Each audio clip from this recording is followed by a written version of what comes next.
Bonjour, aujourd'hui on va parler de ce qui se cache derrière une souffrance.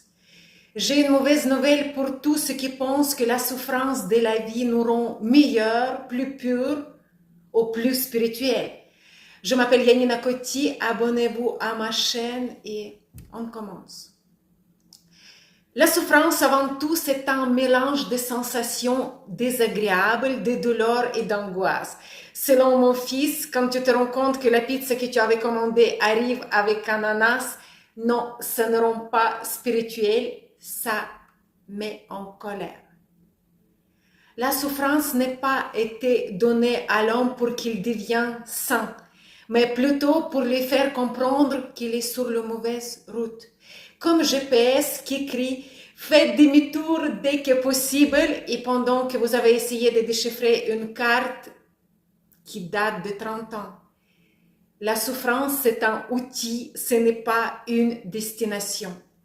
Mais certaines personnes prennent le signal d'alarme pour le moteur. Elles pensent qu'en roulant dans la souffrance, c'est là qu'elles trouveront le bonheur. Non, on finit généralement dans le stress supplémentaire. Prenons exemple d'une femme qui vit avec un mari alcoolique qui se moque d'elle, qu'il traite mal. Ses souffrances lui disent « change quelque chose ». Mais au lieu de ça, elle reste là en lui préparant des repas et des excuses. Elle pense même que sa douleur est une médaille. Regardez comment je suis courageuse. Mais en réalité, elle s'offre juste un abonnement à encore plus de souffrance. Et c'est le genre d'offre où il n'y a pas vraiment d'avantage. Un autre exemple, quelqu'un qui reste bloqué à son travail où il est mal payé et maltraité. Il souffre en silence et raconte ensuite à ses petits-enfants combien il a supporté durant sa vie alors qu'en fait, il aurait juste dû changer l'adresse du boulot. Mais nos petites souris continuent à grignoter leur cactus par pure tradition parce que dans notre culture, dans la littérature, nous apprennent à endurer la douleur. Pourquoi? Pour récolter quelle gloire? C'est vrai que vers la fin, on vous dira à quelle brave âme vous avez été. Mais bonjour le gâchis.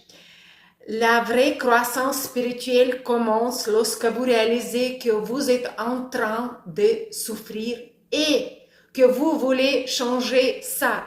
Peu importe si vous avez traîné vos malheurs pendant 20 ans ou 20 minutes. Ce qui compte, ce n'est pas votre durée au purgatoire, mais votre décision de sortir. En matière de spiritualité, il n'y a qu'une chose qui compte, passer aux actes. Alors, préparez-vous dire adieu au cactus et bonjour à une meilleure vie, parce qu'il y a plein d'autres légumes et fruits à manger qui sont délicieux.